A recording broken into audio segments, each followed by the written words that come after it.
The wind howled through the lonely valley, carrying with it the scent of sagebrush and something else, something wounded. An old wolf, her muzzle gray with years, picked her way through the rocks, her ears twitching at the faintest sound.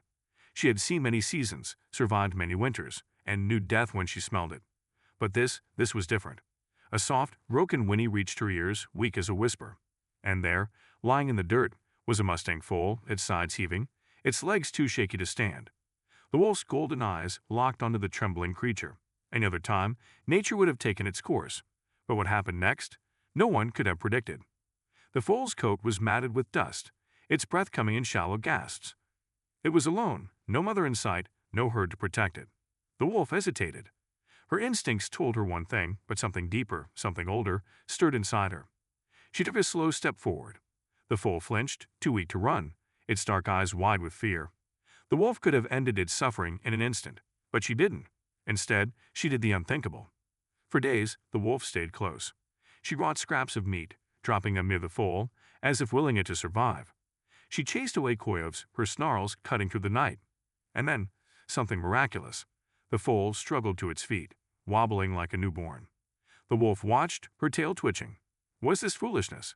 Or something else entirely? The land was harsh, unforgiving. Predator and prey didn't help each other. Yet here they were, an old wolf and a dying foal, bound by something neither understood. But danger was never far. A storm rolled in, black clouds swallowing the sun. The wind screamed like a living thing, and in the distance, a new threat emerged. Shadows moved between the rocks, wolves, younger, hungrier. They had caught the scent of weakness.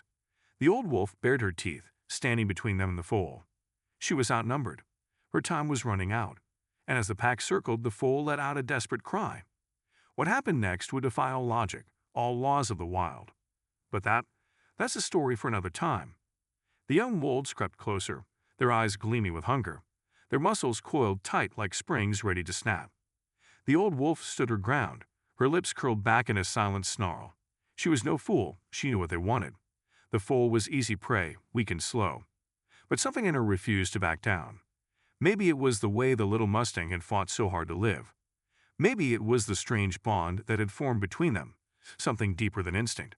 Or maybe, just maybe, it was the memory of her own lost pups, taken by the same harsh land that now threatened this helpless creature. The wind howled, whipping dust into their eyes. The lead wolf, a scored male with a missing ear, lunged first. The old wolf met him midair, their bodies crashing together in a tangle of teeth and fur. She was slower now, her joints aching with age, but her fury burned bright. The foal stumbled back, its legs trembling, its breath coming in panicked bursts. It had never seen a fight like this.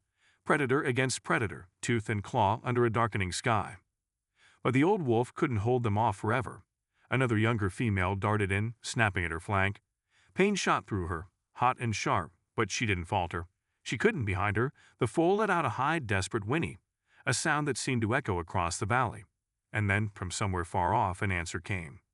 A thunder of hooves, a blur of movement on the horizon. The wolves hesitated, their ears pricking up. The foal's head jerked toward the sound, its nostrils flaring. Hope. Or something worse? The old wolf didn't dare turn to look. She kept her eyes locked on the pack, her chest heaving.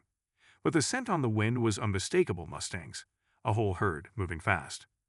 The lead wolf snarled, uncertain now. The game had changed. The foal wasn't alone anymore, but neither were they. The pack had their own hunger, their own desperation driving them.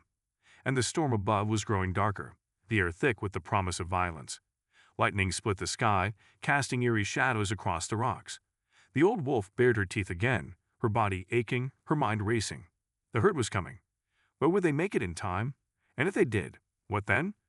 Would they see the wolf as a threat, or something else entirely? The foal took a shaky step forward, its legs barely holding.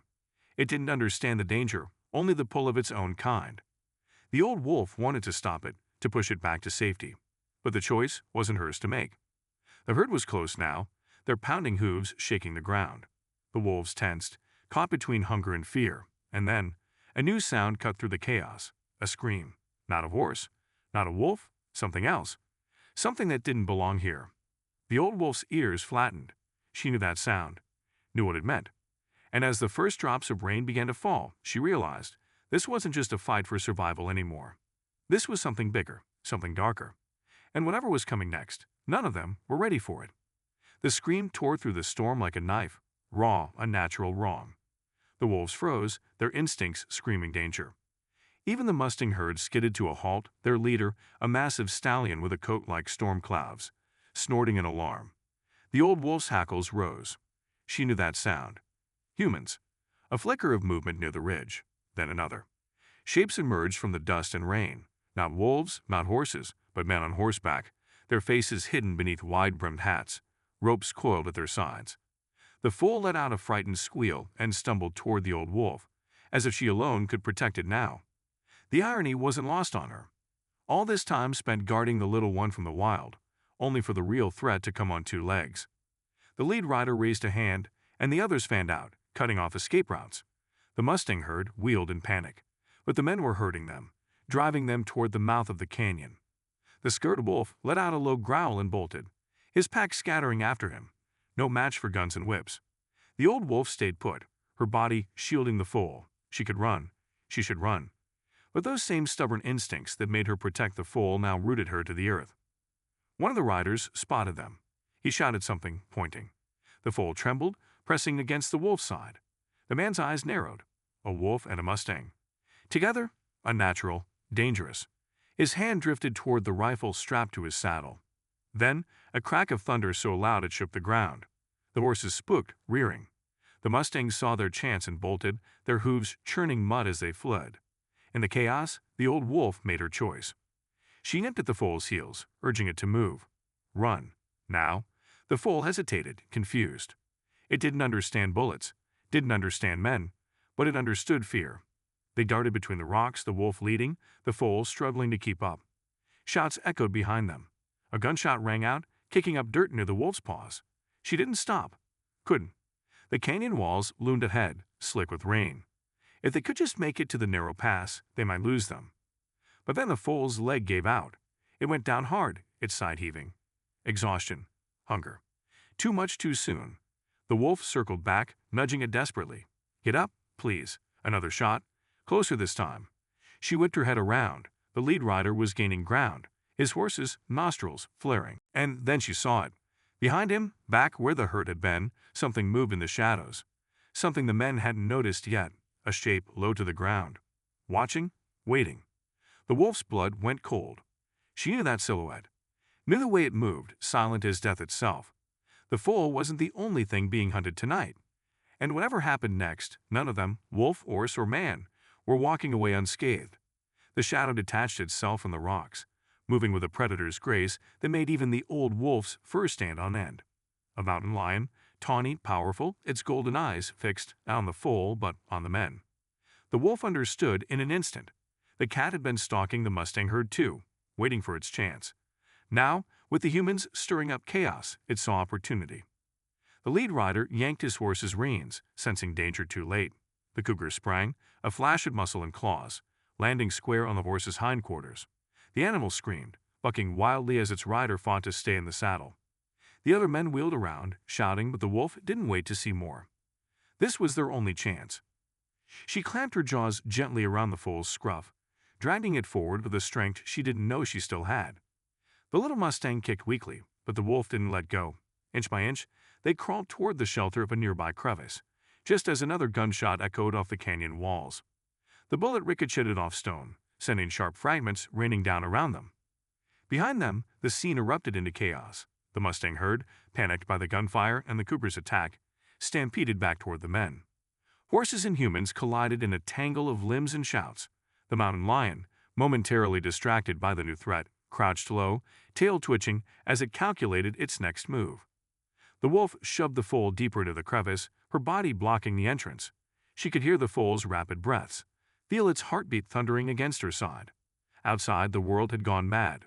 Hoods pounding, men yelling, the cougar's snarls mixing with the screams of injured horses. And underneath it all, a new sound. The distant rumble of something worse coming. The storm had reached its peak. Rain fell in sheets now, turning the ground to slick mud. Somewhere up canyon, a low groan echoed. The sound of water gathering force, of a flash flood building its strength. The wolf knew that sound too, knew what it meant. The foal nudged her weakly, as if asking what came next. But the wolf had no answers. The men were still out there. The cougar was still hunting, and now the very earth itself was turning against them. She pressed closer to the foal, her ears flat against her skull. They were trapped. And then, movement at the edge of the crevice. A shadow fell across them. The wolf tensed, ready to fight to her last breath. But it wasn't the cougar, wasn't a man. The old stallion from the Mustang herd stood there, his coat streaked with mud and rain, his sides heaving. His dark eyes locked onto the foal, then the wolf. For a long moment, no one moved. Then the stallion did something the wolf never expected. He lowered his head and stepped forward. The stallion's nostrils flared as he took in the scent of the foal of his foal.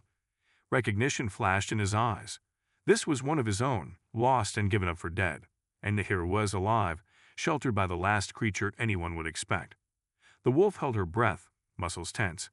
One wrong move, and those powerful hooves could crush her skull. But the stallion didn't strike. Instead, he blew out a long, shuddering breath and nudged the foal with his muzzle, urging it to stand. The little Mustang wobbled, legs shaking, but with the wolf on one side and the stallion on the other, it found its footing. Outside, the chaos raged on. The cougar had vanished into the storm. The men were too busy regrouping to notice them. And that distant rumble? It was growing louder. The stallion knew what that meant. With a sharp snort, he turned, signaling for them to follow. The wolf hesitated. This went against every instinct she had. Horses were prey. Wolves didn't follow. But the foal took a step forward, drawn to its kind, and the wolf had no choice but to move with it. Together, the three of them picked their way along the canyon wall, staying low, staying quiet. The rain came down harder, turning the ground to a river of mud. Behind them, the first surge of floodwater burst around the bend, swallowing the place where they'd just been standing. The men shouted in alarm, scrambling for higher ground. But the stallion knew this land. He led them up a narrow game trail, away from the rising water, away from the guns and the claws, and the things that wanted them dead. By the time the storm broke, they were deep in the high country, where the air was clean and the grass grew thick. The Mustang herd waited there, milling nervously until they caught sight of the stallion, and then the foal. A mare broke from the group, her whinny piercing the quiet.